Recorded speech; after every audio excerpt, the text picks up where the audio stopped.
because you've got a why for every answer that I bring. Well, the why of this, why are we doing this? I have to think. I can still remember one of my good friends in recovery.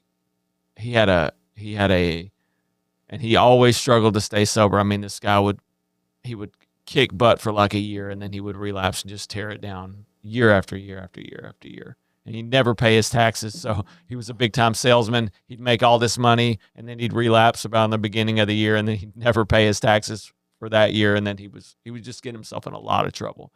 But I just always remember he had a Chinese symbol on the back of his neck, the top of his back, and it was why. And I just always thought, you're the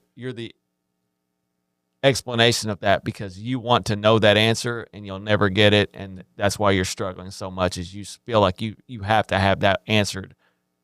And the truth is, in recovery, like, you have to take the action without knowing what the result is. You have to have faith. At the end of the day, faith. You'll never understand why. Yeah. My mentor, one of my mentors always say, life is lived forward but understood backwards, basically. Like, so true. In the moment, you're not going to know why.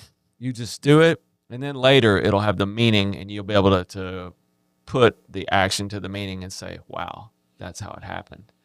It's like what I was talking about earlier about going to sober living. Like, I didn't understand why that would make a difference. It was counterintuitive to me, because it seemed like I'm going to pay to live in this place when I could live in a place for free.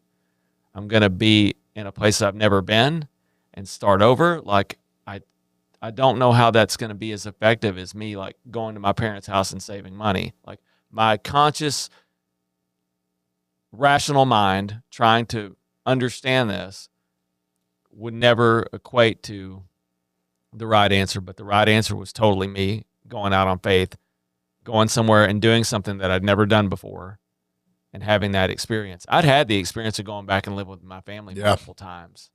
And it was always, instead of doing what I really needed to do, I would always get another job and move somewhere else and try to patch my life together 100%. With my will attached to a new beginning. But if I never changed, the outcome was always going to be the same. And that was the one thing I couldn't really put my finger on, is how am I really going to change? Sure. And the behaviors have to come first. The attitude doesn't always precede the behavior. The behavior comes first, because it gets to that point where you say, why doesn't matter? And in the rest of life, that hasn't changed. Even to this day, why doesn't really matter. If I'm going to that point, I'm not in acceptance of what I have to do in this moment. I want to stomp my feet and say, this isn't fair, whatever it may be. And all that time that I waste doing that, I'm preventing myself from going forward. And I still do it. I mean, I'm not saying that these lessons are so second nature to me that I never spend time, or I never waste time fighting the reality, because I do. So that's the why.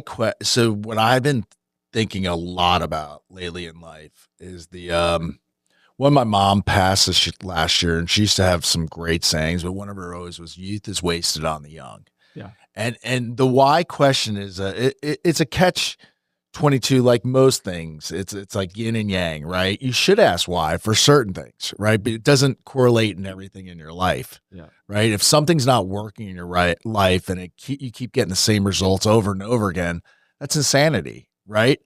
And it's so funny, like, now once you get it, and you get that what I've found as I've gotten older is just taking certain things away from my life that I'm not allowed to do. Yeah.